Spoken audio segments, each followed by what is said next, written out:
Bonjour et bienvenue dans le podcast Parole d'Histoire, une émission consacrée à l'actualité des livres, des débats et de la recherche en histoire, créée et animée par André Loez, un podcast auquel vous pouvez vous abonner sur iTunes, YouTube, Spotify, etc., sans oublier de commenter les émissions, ce qui permet de les faire connaître. J'ai le plaisir aujourd'hui d'être de nouveau en compagnie de Romain Huret. Bonjour. Bonjour. Vous êtes historien des États-Unis, directeur d'études à l'EHESS, vous venez de publier Les oubliés de la Saint-Valentin, des vies à l'ombre du mariage aux éditions La Découverte.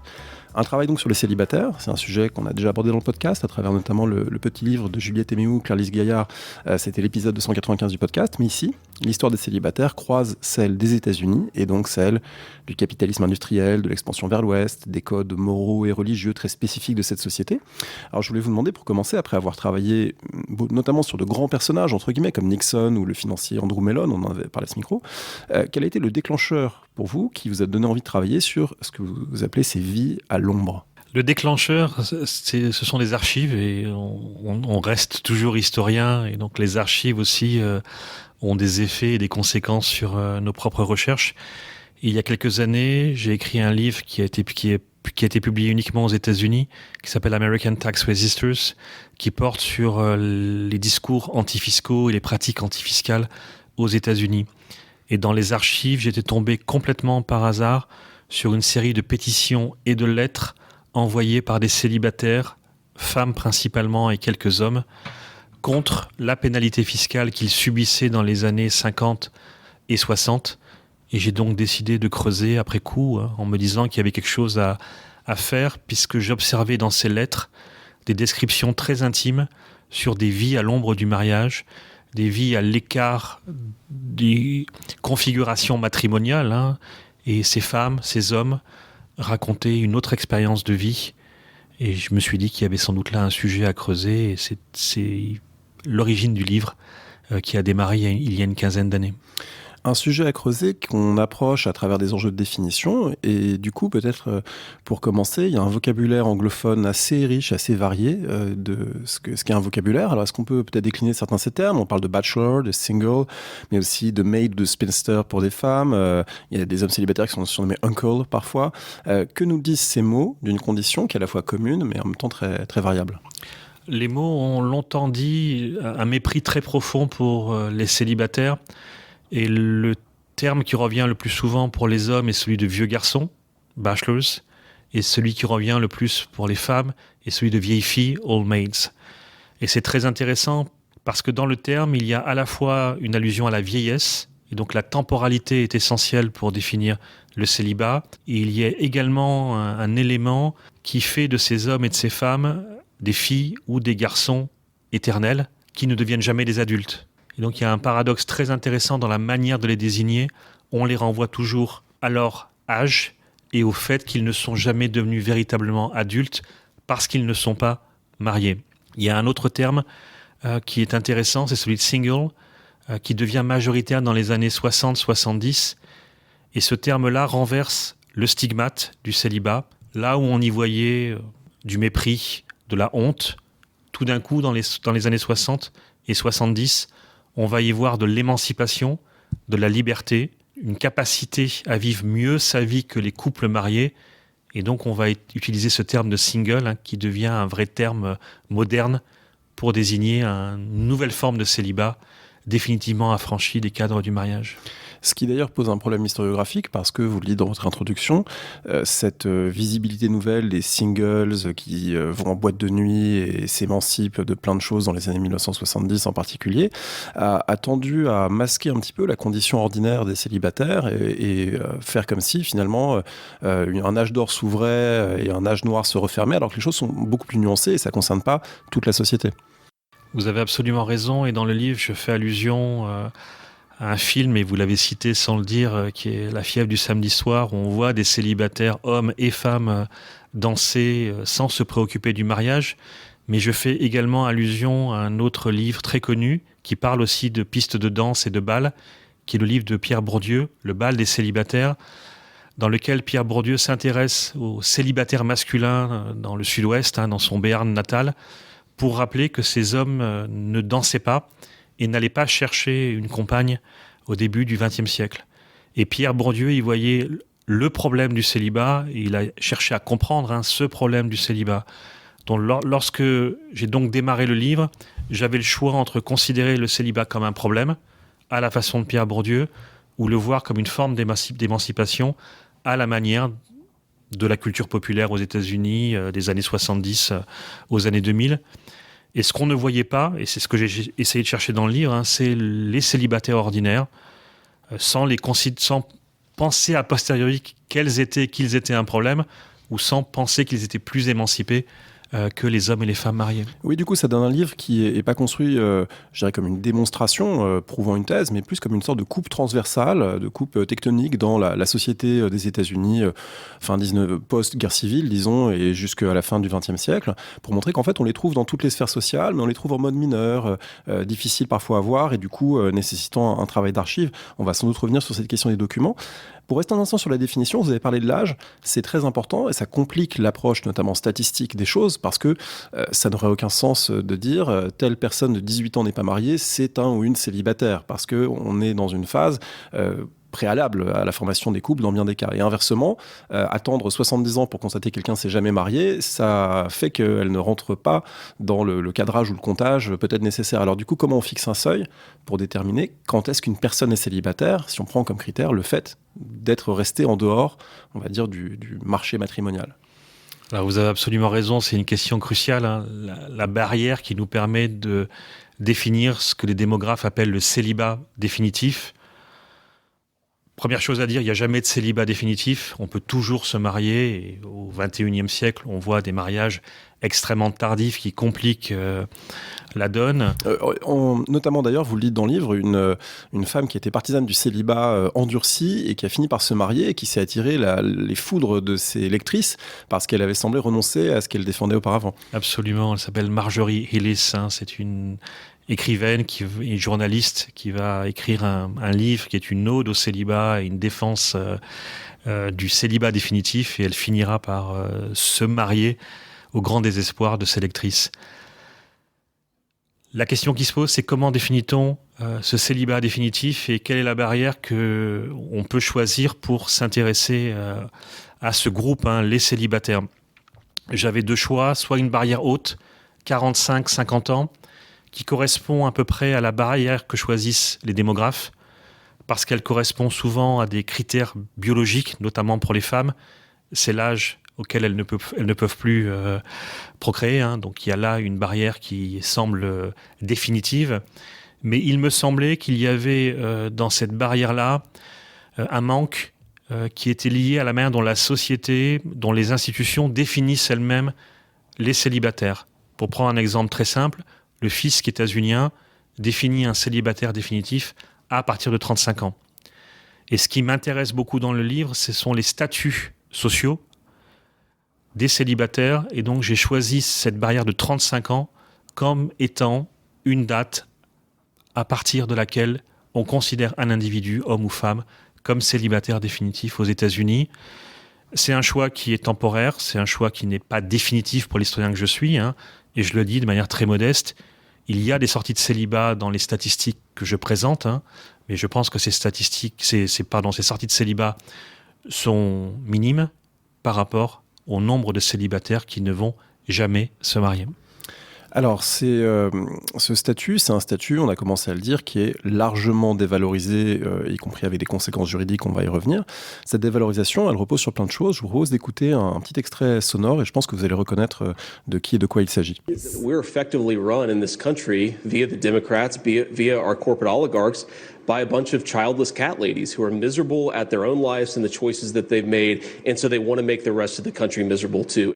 Ce monsieur s'appelle J.D. Vance, il est actuellement vice-président des États-Unis et il reprend un très vieil argument contre ce qu'on appelle aux États-Unis les crazy cat ladies, les vieilles filles à chat qui démarrent dès le XVIIe, XVIIIe siècle, en lien avec les sorcières en Europe et en France.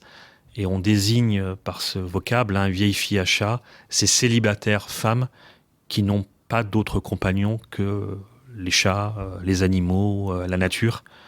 Et on y voit quelque chose d'absolument horrible pour la nation au XVIIIe, XIXe et encore au XXIe siècle, puisque J.D. Vance les accuse de diriger désormais le pays et de faire en sorte que ce pays court à sa perte parce que précisément elles ne sont pas mariées et elles n'ont pas d'enfants. Oui, alors c'est une interview qu'il avait donnée en 2021 et elle est évidemment ressortie au moment où il a été choisi comme candidat à la vice-présidence.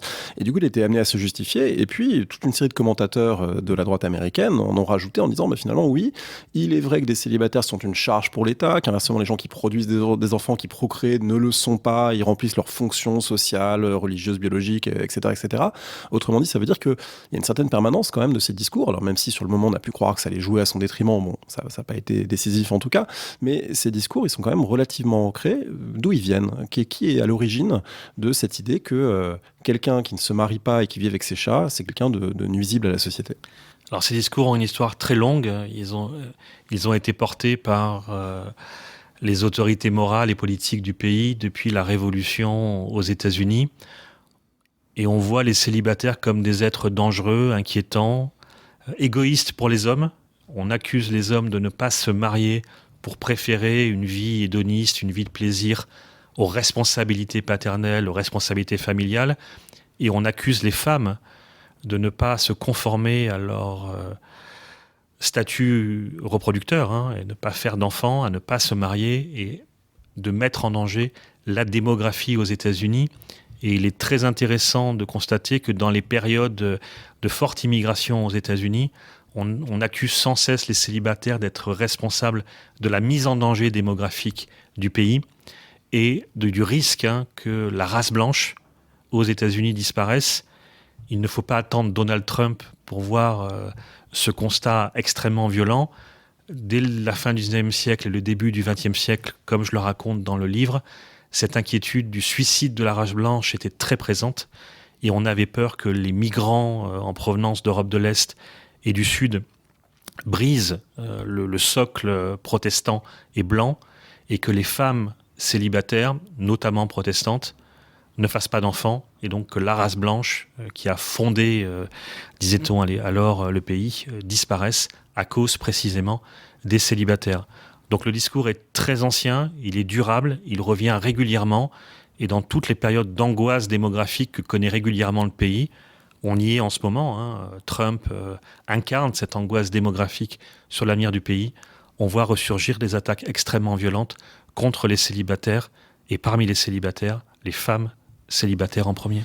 Avec des paradoxes parce que ça coexiste avec des discours médicaux notamment et eugénistes qui considèrent que pour une certaine catégorie de la population, il est souhaitable qu'elle soit célibataire, il est souhaitable qu'elle ne se reproduise pas, voire on pourrait les stériliser de force et l'imposer, parce qu'il ne faut pas non plus que la reproduction biologique entraîne la reproduction des défauts, des tares héréditaires, etc.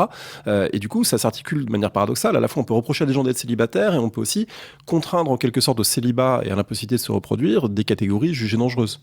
Alors, il n'y a peut-être pas autant de paradoxes que cela, puisqu'on estime que ne pas se marier conduit à la folie et conduit à des dérèglements mentaux et moraux extrêmement graves qui vont vous conduire parfois au suicide ou à une mort précoce. C'est un discours qui est aussi très ancien, qui puise ses origines dans les discours démographiques en Europe et en France, et on fait un lien très tôt entre la longévité des individus et leur statut matrimonial. Et on observe qu'il y a une corrélation entre votre statut matrimonial, marié ou pas marié, et la longévité. Et très souvent, dans les discours publics, mais aussi dans les traités médicaux, on conseille aux hommes et aux femmes, dans leur prime jeunesse, de se marier s'ils veulent vivre plus longtemps, parce que le mariage vous protège. Et de ne pas le faire, ça vous entraîne dans des abîmes de folie et de dérèglement. Et on a là aussi une structure de longue durée, une structure mentale de longue durée qui visera régulièrement à utiliser des nouveaux savoirs médicaux, psychologiques, psychanalytiques pour expliquer le célibat et ses dérèglements. Est-ce qu'il n'y a pas dans ces hantises quelque chose qui court en filigrane dans tout le livre, qui est la crainte de l'homosexualité ? Bien sûr, il y a la question d'un possible dérèglement sexuel. Pour les hommes et pour les femmes. Si vous ne vous conformez pas au mariage hétérosexuel, il y a sans doute la possibilité que vous ayez quelque chose à cacher, quelque chose d'enfoui.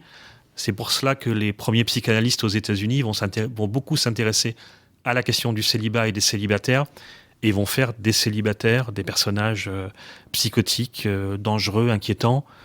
Je le dis dans le livre, le célibataire le plus connu en 1960 aux États-Unis, c'est un célibataire de fiction, il s'appelle Norman Bates. Il vit avec sa mère et il assassine des femmes sous la douche. Mais ce que fait Hitchcock, c'est simplement recycler d'un point de vue cinématographique des savoirs médicaux très anciens sur les célibataires hommes et femmes. Avec malgré tout aussi des paradoxes, puisque à un certain niveau social, on est quand même moins soupçonné. Je pense à J. Edgar Hoover, qui a dirigé le FBI pendant 50 ans pratiquement, et qui était indéboulonnable, et dont on sait qu'il ne s'est jamais marié, qui vivait avec un autre homme, et que tout le monde à Washington le savait, et finalement s'en accommodait. Ça n'empêchait pas de gens d'en parler, mais il avait accumulé tellement de pouvoir que finalement c'était moins un enjeu peut-être. Absolument, il y a une tolérance pour les célibataires qui sont issus des classes supérieures. On le voit pour les hommes, et l'exemple de J. Edgar Hoover est très révélateur. On le voit également pour les femmes au tout début du XXe siècle. Et je cite dans le livre une pratique ancienne qu'on appelle le mariage à la Boston marriage, qui consiste pour une femme issue de la classe supérieure de vivre avec une autre femme.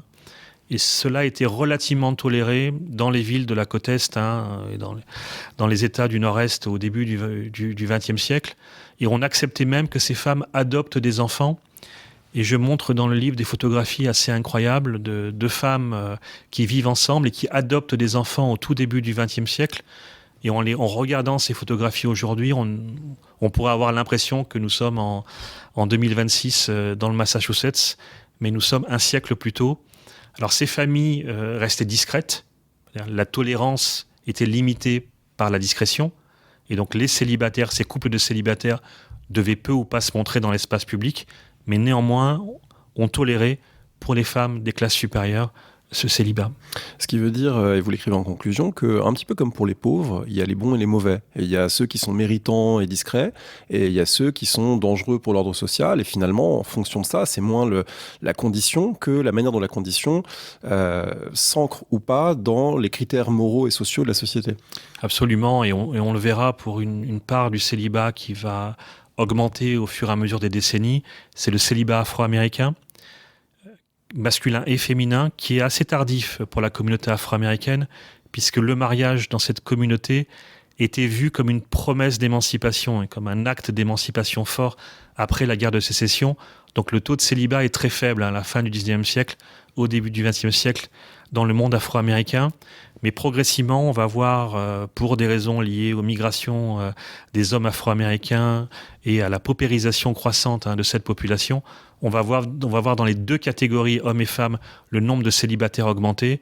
Et c'est sans doute, parmi les célibataires aujourd'hui, celles et ceux qui sont le plus attaqués et le plus dénigrés dans la population, où on a le sentiment que ce célibat afro-américain est responsable d'un grand nombre de maux de l'Amérique d'aujourd'hui. Oui, c'est très frappant quand à chaque fois qu'il y a un épisode de meurtre de masse par balle, un des talking points des conservateurs consiste à dire le problème n'est pas les armes, le problème sont les familles monoparentales, et en fait avec un énorme sous-entendu qui consiste à dire les Noirs élevés par une mère seule n'ont pas d'autorité paternelle, et du coup c'est normal qu'ils se tournent vers la violence et les armes.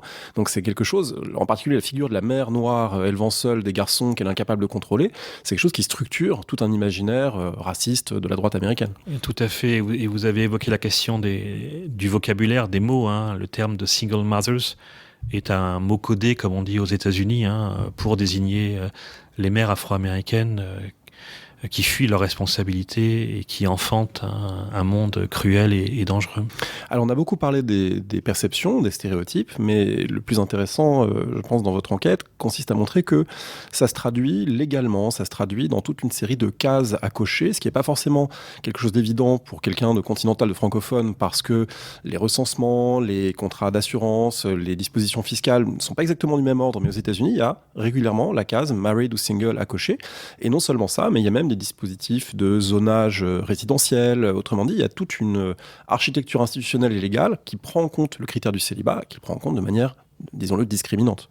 Vous avez absolument raison, et c'est une grande découverte d'observer que dans le droit aux États-Unis, qui est un droit des États, puisque la question du mariage et des liens matrimoniaux dépend de chaque État, avec des variations interétatiques, dans chacune des lois, l'enjeu du mariage ou du non-mariage est précisé. Je prends un exemple qui était pour moi le plus frappant, c'est l'autorisation de la contraception dans les années 60, après l'arrivée sur le marché de la pilule en 1960. En 1965, la Cour suprême des États-Unis décide d'autoriser l'accès à la contraception pour les femmes aux États-Unis. Décision importante qui permet au féminisme et au renouveau du féminisme dans les années 60 de triompher. Néanmoins, quand on regarde dans le détail, il y a une exception, ce sont les femmes célibataires. Et la Cour suprême précise que l'accès à la contraception n'est autorisé que pour les femmes mariées. Et il faudra 7 ans, après toute une série de combats juridiques que je raconte dans le livre, pour voir l'accès à la contraception accordé aussi bien aux femmes mariées qu'aux femmes célibataires. Et donc cette distinction matrimoniale est très présente dans l'ensemble des lois aux États-Unis, au moins jusqu'aux années 60-70, et elle met en place des barrières statutaires entre les uns et les autres, entre les unes et les autres. Et dans les lettres qui m'ont poussé à conduire cette enquête, c'est la première fois que je lisais le poids de ces discriminations et de ces différenciations juridiques entre mariés et célibataires. Avec une condition commune et en même temps des différences très fortes entre les hommes et les femmes sur un certain nombre de plans. Des choses très intéressantes, c'est que vous montrez notamment pour le début du XXe siècle que le célibat féminin est souvent lié à des formes d'enracinement. On hérite de la maison familiale, on est orpheline et puis on élève ses jeunes frères et sœurs et tout le monde quitte le nid et puis finalement on est resté là et on ne bouge pas. Et inversement, beaucoup d'hommes sont plutôt amenés à être célibataires parce qu'ils doivent aller de chantier en chantier dans les industries, les activités extractives, notamment de l'Ouest. Et du coup, c'est des régions où il y a un sexe ratio très défavorable. Dans les villes de mineurs, voilà, on ne va pas trouver de compagne, on ne va pas trouver à se marier. Donc c'est quand même 2 pôles assez différents et 2 formes assez différentes de célibat. Je me permets de rajouter un point à ce qui vient d'être dit. Je suis d'accord sur le fait que l'immobilisme caractérise le célibat féminin et la mobilité, le célibat masculin. C'est indéniable et c'est une constante. On voit très bien à quel point encore aujourd'hui la question de la mobilité est essentielle pour définir un célibat et l'autre. Je me permets de rajouter un point sur la classe sociale. Les femmes sont souvent issues au début du XXe siècle des classes moyennes et des classes supérieures. Beaucoup appartiennent à l'élite protestante du Nord-Est. Beaucoup vont aller à l'université, vont être les premières de leur génération à aller massivement à l'université. Et ces campus féminins qui fleurissent à la fin du XIXe siècle vont être des lieux d'enracinement du célibat. On va les former aussi à être plus autonomes, plus indépendantes. Et donc beaucoup de ces diplômés vont décider de ne pas se marier et revendiquent avec force, pour des raisons culturelles et souvent religieuses, ce célibat définitif. Du côté des hommes, c'est très différent. Ces hommes ont un niveau de qualification extrêmement faible. Beaucoup ne savent pas écrire. La plupart ont arrêté les études au niveau du lycée, ne sont pas allés à l'université et vont travailler dans les secteurs les plus difficiles, les plus précaires de l'économie capitaliste naissante, dans l'arrière-cour, je le dis dans le livre, du capitalisme. Et ils vont travailler dans les secteurs de la mobilité, secteur agricole, secteur minier, industrie extractive. Bref, les secteurs les plus précaires, les moins bien payés, les plus dangereux. Et donc, on a toute une population d'hommes peu éduqués, avec un capital économique extrêmement faible, et qui vont donc rester célibataires un peu par hasard, sans forcément le choisir comme, pour des raisons culturelles comme l'ont fait les femmes. Et au fil des années, au fil des décennies, ils restent célibataires et souvent connaissent des fins de vie extrêmement difficiles, extrêmement précaires, puisqu'ils ont été totalement déracinés. Oui, avec des effets cumulatifs aussi de ces métiers très durs, c'est-à-dire qu'un métier très dur, ça expose à un handicap, à boiter, à perdre l'audition, et du coup, c'est encore plus dur, si l'on peut dire, de trouver quelqu'un sur le marché de l'échange matrimonial, parce qu'on a des éléments qui vous déclassent par rapport à d'autres qui sont urbains, honorables, etc., n'ayant pas travaillé de leurs mains toute leur vie. Disons que le célibat, plus il dure, plus finalement, il y a des éléments qui viennent s'ajouter, qui rendent structurellement plus difficile la sortie de la condition, si on le souhaite en tout cas. À la fin du 19e siècle, le bureau du recensement avait un rêve qui était de faire en sorte que les femmes célibataires du Nord-Est arrivent à épouser ces hommes célibataires de l'Ouest. Alors on peut croire à la magie de l'amour et qu'il n'y a pas de déterminisme social dans le mariage. Oui, d'ailleurs, c'est un rêve qui est souvent mis en scène dans les westerns, dans la culture populaire, puisque c'est souvent l'institutrice de l'Est qui arrive en train et qui arrive à la diligence, et puis qui va civiliser plus ou moins les saloons et tomber sur le parfait amour avec un tel Gary Cooper, mettons. La réalité est plus prosaïque et moins fréquente. Et elle est moins fréquente et moins idyllique, puisque ce rêve à la fois des scénaristes d'Hollywood et des agents du recensement ne marche pas, et ces hommes et ces femmes, pour des raisons très différentes, se marient très rarement ensemble. Je me suis demandé si aux États-Unis et dans l'Ouest notamment, la stigmatisation du célibat pouvait pas être un peu contrebalancée par les discours sur l'individualisme, sur la frontière, sur la virilité. Est-ce que on trouve quand même des compensations symboliques pour que le célibat puisse être davantage assumé peut-être que dans d'autres cadres? Alors, il est assumé dans les espaces de célibataires. Ce sont des lieux où on s'enorgueillit d'être célibataire. Et on affiche souvent son célibat sur son corps, avec des tatouages, avec des barbes, avec des bagues aux doigts très nombreuses. Alors pas la bague du mariage, mais d'autres bagues. Et j'ai travaillé beaucoup sur un corpus de photographie où on voit parfaitement cette mise en scène du célibataire, homme, masculin, qui joue un rôle très important à la fois socialement, puisque ces hommes vont se reconnaître dans ces groupes et ces cultures très spécifiques, mais également cette virilité, cette masculinité propre au célibat va être très largement recyclée dans la littérature, dans la culture populaire aux États-Unis, et on la reverra régulièrement ressurgir et nourrir d'autres formes du célibat ultérieurement. Du point de vue des sources, vous évoquez la littérature, il y a quand même pas mal de romanciers et puis aussi des auteurs d'autobiographie qui s'emparent de la question, et on sent que c'est pas le sujet le plus fondamental, mais malgré tout ça travaille la société des États-Unis. Il y a un certain nombre de gens qui soit racontent leur vie, soit imaginent des héros, des héroïnes, imaginent des héros et des héroïnes qui en raison de tel ou tel accident n'ont pas pu se caser, et du coup c'est une fable morale sur le destin dans la grande ville de telle femme ou tel homme, etc. Donc c'est quand même quelque chose qui est présent et qui fait l'objet de représentations. Le célibat est extrêmement présent dans la culture populaire aux États-Unis. J'évoque Charlie Chaplin et son héros Charlot, qui est célibataire et qui, de manière très intéressante, vit dans l'ensemble des espaces culturels du célibat que j'évoque dans le livre, espaces culturels, économiques, sociaux. Ce monde des célibataires, on voit Charlot circuler régulièrement dans les bas-fonds, dans les mines et ailleurs, mais on trouve aussi dans la culture populaire, dans les chansons, dans les films, très souvent un intérêt pour le célibat et une envie de répondre à l'énigme du célibat. Pourquoi n'est-on pas marié aux États-Unis, qui se voit comme le pays du mariage, Et dans les années 50, période de guerre froide, on fera du mariage la caractéristique fondamentale de l'identité aux États-Unis et de la famille hétérosexuelle, l'incarnation de l'identité nationale. Et donc, sans surprise, les romanciers, les écrivains, les chanteurs sont beaucoup intéressés à cette figure du célibat qui est en marche, qui est décalée et qui fait un choix étonnant dans un pays qui a tant célébré le mariage. Avec parfois des contre-modèles, en tout cas des gens qu'on peut présenter favorablement. Henri David Thoreau, qui allie le célibat et l'exploration de son intériorité dans la nature. Et puis le président Buchanan, ce que j'ai appris en vous lisant, qui n'est pas le meilleur sans doute qu'ont eu les États-Unis, puisqu'il a été à l'origine en partie de la guerre civile par son inaptitude, mais c'était un homme célibataire, et je me suis demandé quand on avait eu, disons, un homme politique de premier plan célibataire depuis. Est-ce qu'il arrivait que des sénateurs ou gouverneurs ou a fortiori président, vice-président assument le célibat? De mémoire, j'en vois pas, mais voilà, Buchanan en a été un, et ça faisait, disons que c'était pas vu trop négativement, semble-t-il. Il est souvent cité comme le contre-exemple d'un président qui n'a pas été marié, et depuis cette date, on a eu des présidents mariés. Le mariage est essentiel. Et cela renvoie à la citation de Judy Vance sur les Crazy Cat Ladies, sur ces femmes de pouvoir qui ne sont pas mariées.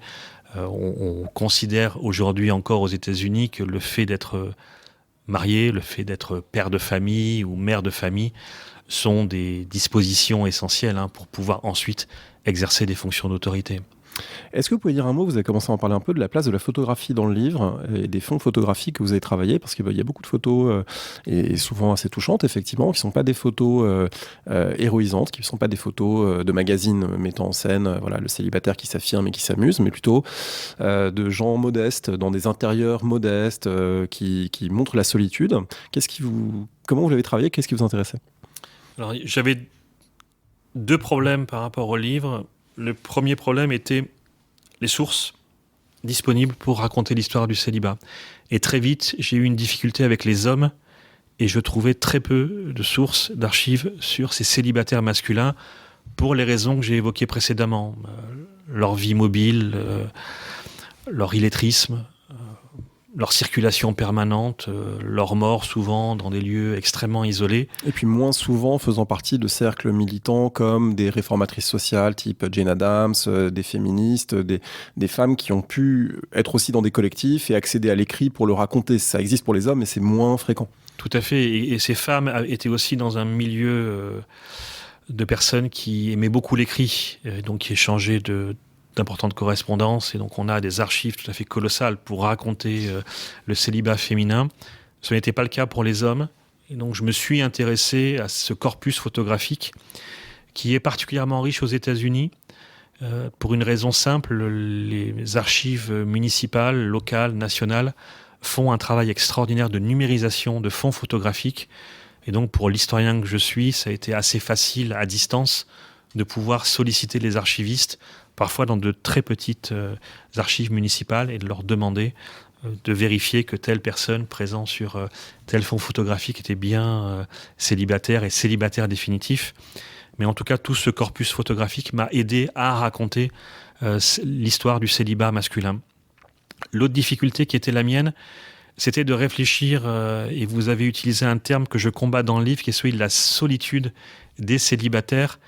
Et en lisant les lettres, en regardant ces photographies, j'avais le sentiment que le terme de solitude évoquait une solitude liée au mariage. Mais que si on déplaçait cette catégorie, on posait la catégorie de manière très simple, sont-ils ou pas seuls, on observait que ces célibataires étaient souvent très accompagnés et avaient autour d'eux une famille, parfois brinque-ballante, parfois chaotique, qui n'a rien à voir avec la famille hétérosexuelle traditionnelle. Et donc je me suis demandé si ces photographies que je découvrais disaient quelque chose de la famille des célibataires. Pour comprendre cet intérêt, il faut avoir en tête que les photographies ont été créées à l'origine comme des moyens de mettre en scène les rituels de famille, de mettre en scène les familles de la bourgeoisie ou de la classe moyenne.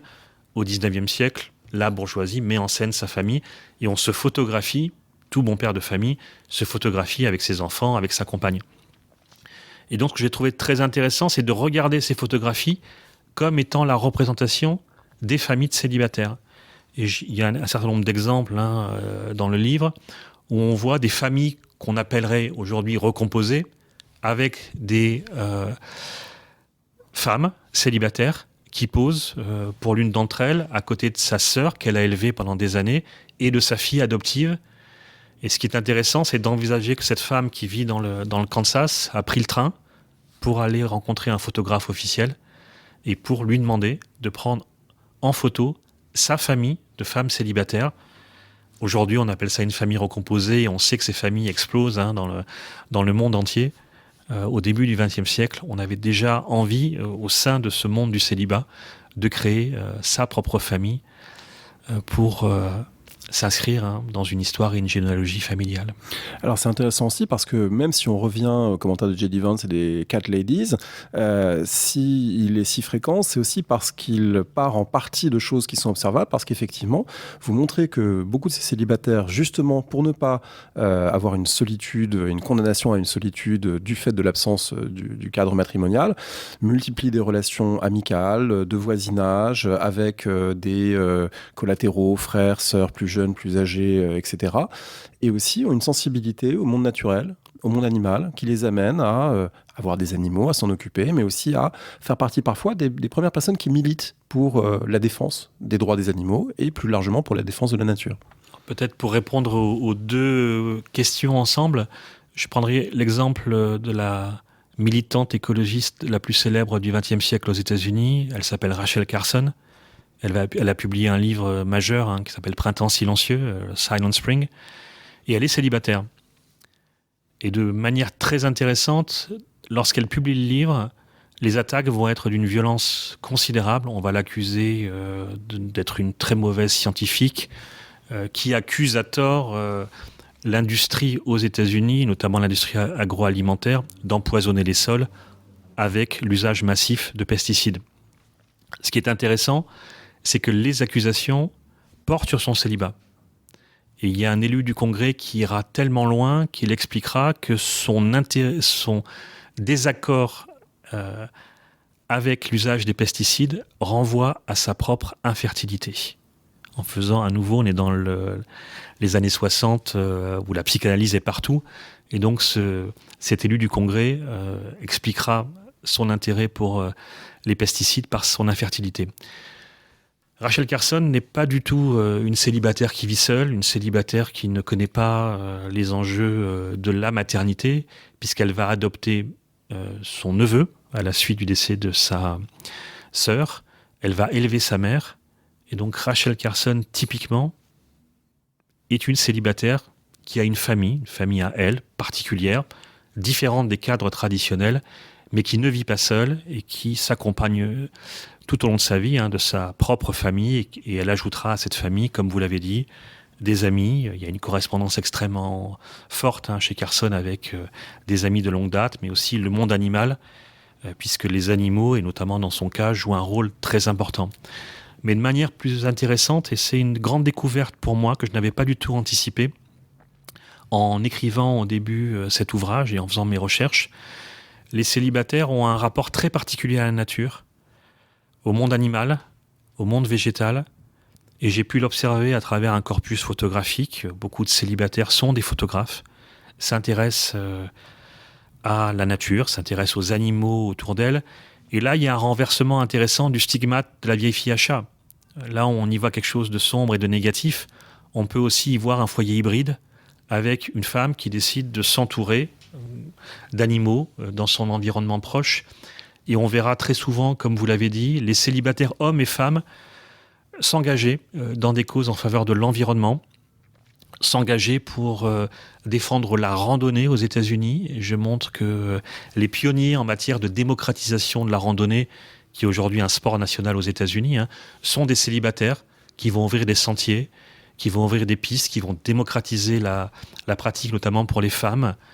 Mais si on observe les premiers temps de la lutte contre la vivisection, par exemple, et la mort d'animaux dans les laboratoires, ce sont des femmes célibataires qui sont les premières à défendre l'interdiction du recours aux animaux dans les laboratoires. Mais on le voit aussi pour les premiers temps du véganisme. Les femmes, à nouveau, célibataires, jouent un rôle très important pour défendre le monde animal et défendre les animaux. Avec en tête, et je m'arrêterai là sur ce point, une figure mythique que vous avez évoquée, qui est le philosophe Henry David Thoreau, lui-même célibataire. Et Thoreau va exercer une influence très importante sur les célibataires, hommes et femmes, aux États-Unis tout au long du XXe siècle, avec des individus qui vont y voir un précurseur en matière de singularité du rapport des célibataires à la nature et aux animaux. Les gens qui nous écoutent ont sans doute vu le film qui s'appelle Into the Wild, qui est un hommage dramatique à la vie de Thoreau, mais où un homme célibataire va décider d'aller jusqu'au bout de cette quête et de cette fusion avec la nature dans les grands espaces du Nord. Que fait la crise économique et à la suite de la Deuxième Guerre mondiale aux célibataires ? Disons les deux grands chocs du milieu du XXe siècle, qu'est-ce que ça fait aux célibataires ? Premier renvoyé, premier précaire, ça redéfinit les notions d'utilité à la société, en particulier la guerre. En temps de guerre, il faut que tout le monde soit utile. Donc, qu'est-ce qu'un célibataire ? En quoi est-ce qu'il est utile ? En quoi est-ce qu'il a son rôle à jouer ? Voilà, en quoi ces deux grands chocs changent ou pas l'image et la place sociale des célibataires ? Alors, la crise de 29 et la Seconde Guerre mondiale sont des périodes très importantes pour les célibataires et très difficiles. Difficiles parce que les célibataires vont faire ce qu'ils font, ce qu'elles font toujours, à savoir s'occuper des autres. Et c'est un autre élément que je montre bien dans le livre. Les célibataires dans la société états-unienne ont une fonction, c'est s'occuper des autres. Les femmes s'occupent de la famille, s'occupent des pauvres, s'occupent des indigents. Elles travaillent dans des métiers qu'on appelle aujourd'hui métiers du care, infirmières, institutrices, et tout cela est souvent institutionnalisé dans le droit aux États-Unis. Les institutrices devaient démissionner si elles se mariaient, par exemple. Donc les femmes s'occupent des autres et travaillent pour les autres. De la même manière, comme on l'a déjà dit, les hommes célibataires travaillent pour la société et travaillent dans les secteurs les plus difficiles de l'économie capitaliste. Dans les années 30 et 40, deux périodes de crise, ils vont à nouveau être appelés à s'occuper des autres et ils vont le faire de manière très forte, en particulier pendant la Seconde Guerre mondiale. Je raconte dans le livre que, à l'arrière, les célibataires hommes et femmes vont jouer un rôle essentiel dans l'effort de guerre, en s'occupant des récoltes, en s'occupant des enfants, en s'occupant des transports. Des célibataires masculins âgés vont reprendre du service parce qu'il n'y a plus personne pour réparer et conduire les trains à une époque où les transports sont décisifs, transport des soldats et transport du matériel et des matières premières. Ces célibataires masculins âgés reprennent du service et contribuent à l'effort de guerre. Même chose pour les femmes, elles vont soutenir le moral des soldats, beaucoup vont s'engager dans l'armée des États-Unis, vont devenir infirmières et partir sur les zones de combat en Europe et en Asie. Donc, elles jouent un rôle extrêmement important. Alors pourquoi est-ce difficile ? Parce que dans le même temps, le discours d'hostilité à l'égard des célibataires est très fort. Et pendant les deux périodes, on explique qu'il faut donner la priorité aux couples mariés, aux femmes mariées, aux hommes mariés. Et par exemple, pendant les années 30, pendant la crise économique, on s'interroge sur le maintien d'emplois pour les femmes célibataires. On explique qu'elles ont peut-être, finalement, elles n'ont qu'à se marier plutôt que d'occuper le poste de quelqu'un d'autre. Et d'occuper le poste de quelqu'un d'autre, et surtout le poste d'homme marié, et qu'il faut donner ces postes-là dans une période très difficile.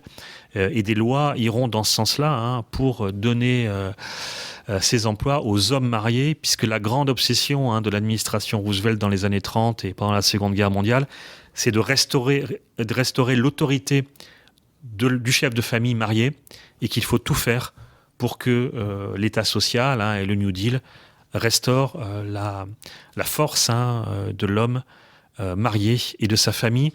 J'utilise des photographies que j'ai trouvées passionnantes, qui sont issues de l'incroyable fonds photographique de la Farm Security Administration, pour laquelle beaucoup de photographes vont travailler dans les années 30. Et ces photographes s'intéressent beaucoup aux célibataires hommes et femmes.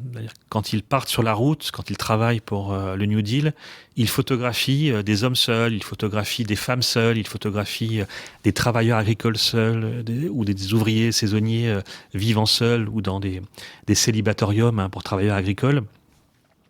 Et il y a une photographie que j'ai trouvée très intéressante, c'est un ouvrier italo-américain qui vit seul dans une petite cabane en bois dans les forêts du Michigan, et qui rencontre un photographe de la Farm Security Administration. Des photographies absolument magnifiques sont faites. Elles sont proposées à l'administration Roosevelt, et on le voit en train de repriser ses chaussettes ou d'étendre son linge. Et l'administration Roosevelt refuse ces photographies comme moyen de propagande pour montrer ce que fait le New Deal pour les populations les plus précaires et les plus fragiles. Roosevelt dit non, la Farm Security Administration dit non, en expliquant préférer la mise en scène de femmes mariées ou d'hommes mariés ou de familles mariées, pour montrer que le New Deal est là pour restaurer la famille et pas pour célébrer le célibat. Et sans doute les personnes qui nous écoutent connaissent très bien la photographie la plus célèbre des années 30 et de la Farm Security Administration. C'est la photographie de Dorothy Lynch, qui s'appelle Migrant Mother, cette mère sur les routes. Mais il faut rappeler que cette mère était mariée, et que sur la photographie où elle pose avec son enfant, elle attend son homme, son mari, qui est parti chercher un pneu pour réparer la voiture. Et donc à nouveau, on va préférer mettre en scène la famille, le mariage, la tradition, plutôt que ces hommes et ces femmes qui ont fait un choix qui n'est pas traditionnel.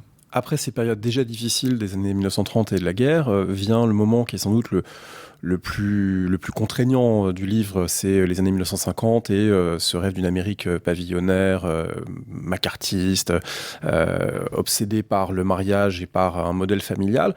C'est aussi la naissance de la consommation de masse. Je me suis quand même demandé dans quelle mesure des publicitaires s'étaient pas dit qu'il y avait parmi les célibataires des gens à revenus disponibles plus conséquents que ceux qui ont des enfants et que du coup ça pouvait constituer un segment de marché. C'est aussi quand même la période où on réfléchit au marketing et aux différents publics. Et donc est-ce que les célibataires ne deviennent pas, malgré tout, dans la deuxième moitié du XXe siècle, un segment de la société que l'on peut espérer séduire par des produits spécifiques? Alors, ils le deviennent dans les années 60. Là, c'est évident que les publicitaires comprennent qu'ils ont un marché extraordinaire, qui est le marché du célibat, aussi bien pour les hommes et pour les femmes. Pour prendre un exemple très concret, dans les années 60, les agents immobiliers comprennent qu'ils peuvent vendre aux célibataires masculins ce qu'on appellera alors dans beaucoup de films hollywoodiens, et notamment dans les James Bond, le bachelor's pad, la garçonnière, qui est ce lieu un peu mythique pour les hommes, où il y a toutes les nouvelles avancées technologiques, le frigidaire, l'aspirateur, etc., qui permet à des hommes non mariés, finalement, de s'accommoder du célibat en déléguant les tâches domestiques à la technologie. A fortiori, s'il y a le bar qui va bien en bas, où on peut aller manger son steak le soir, et du coup, on n'a pas besoin d'une ménagère chez soi, mais on a l'agrément de son propre lieu. L'agrément de son propre lieu et la possibilité de mener une vie de liberté, émancipée d'un point de vue sexuel, sans s'embarrasser des carcans du mariage. Et les célibataires, mais aussi la culture populaire, dans les années 60-70, vont très largement célébrer le célibat, parce que c'est un marché assez lucratif, puisque pour certains, ils peuvent consommer beaucoup, et donc les publicitaires vont le comprendre. Vous évoquez souvent dans le livre, peut-être pour terminer, un rapport au temps qui serait spécifique aux célibataires. En quoi ? Alors c'est un point qui pour moi est essentiel. Les célibataires ont un rapport au temps différent des couples mariés. C'est une suggestion qui a été faite dans beaucoup de travaux de sociologie contemporains qui rappelle que le célibat, notamment le célibat féminin, est très marqué par les temporalités. Ça peut être des temporalités de calendrier. Les célibataires féminins et masculins vivent très mal les fêtes de famille, par exemple. Des enquêtes sociologiques l'ont montré. Les vacances, Noël... les mariages, etc., sont des temps difficiles. Ces sociologues et des historiens aussi ont rappelé à quel point le calendrier est marqué par la célébration de la famille. Ça, c'est un élément qui est essentiel. Et je me suis posé la question, comme historien, est-ce que j'observe la même chose ? Est-ce que je peux mettre en avant cette importance du temps et de la temporalité pour les célibataires ? Et on le voit très bien dans un document dont on a peu parlé jusqu'alors, qui est le journal intime. Beaucoup de célibataires tiennent un journal intime, qui est un rapport très particulier au temps. Et on observe dans ces journaux intimes un rapport au temps particulier. Rapport au temps du calendrier. En effet, les fêtes de famille, la célébration de la maternité, la célébration de la paternité, Thanksgiving aux États-Unis, Noël, les vacances, les week-ends sont des temps très particuliers pour les célibataires, mais également ce que j'ai observé à la fois dans les journaux intimes et dans d'autres documents, c'est une temporalité qui n'est pas seulement calendaire, mais qui aussi a un rapport au temps biologique. Et on voit très bien que le vieillissement est particulièrement difficile pour les célibataires, puisque des processus de désaffiliation se mettent en place. La famille d'origine disparaît au fil du temps, ce qui est normal. Et un moment temporel qui est extrêmement difficile pour les célibataires, c'est la mort des parents. Et à ce moment-là, se pose la question de l'avenir des célibataires et de l'avenir de manière très concrète, puisque beaucoup de ces célibataires ont continué à vivre chez leurs parents. Et donc au moment où meurt le dernier parent encore en vie, se pose la question de leur logement, souvent de leur possibilités financières et de leur capacité à pouvoir vivre dignement. Et cette temporalité-là, elle est très particulière, comme peut l'être le mariage pour un couple marié. Le mariage est souvent le moment où on quitte le foyer d'origine et on crée son propre foyer en dehors. La mort des parents est un temps extrêmement particulier et je le vois notamment chez les célibataires féminines. Elles sont souvent confrontées à la question cruciale de leur logement futur et si elles n'obtiennent pas l'argent espéré et le testament espéré qui se concrétise par la maison familiale ou l'appartement familial, elles vont devoir trouver un logement ailleurs. Certaines se retrouvent dans leur belle famille, ce qu'elles détestent, puisque dans la belle famille, elles vont devoir à nouveau se mettre au service de leurs frères et de leurs belles-sœurs que souvent elles détestent, ou en tout cas c'est ce qu'elles racontent à longueur de journaux intimes, ou alors elles vont devoir trouver des logements collectifs à l'extérieur, mais en tout cas cette temporalité et ce rapport au temps est très particulier, aussi bien par rapport au calendrier matrimonial que par rapport à leur propre calendrier biologique. Merci beaucoup Romain Huret. Je rappelle le titre du livre, Les oubliés de la Saint-Valentin. Est-ce que vous auriez un conseil de lecture que vous voudriez partager ? J'aurais envie de conseiller peut-être un livre qui, rétrospectivement, quand j'étais adolescent, m'a peut-être donné envie d'écrire ce livre sur les célibataires.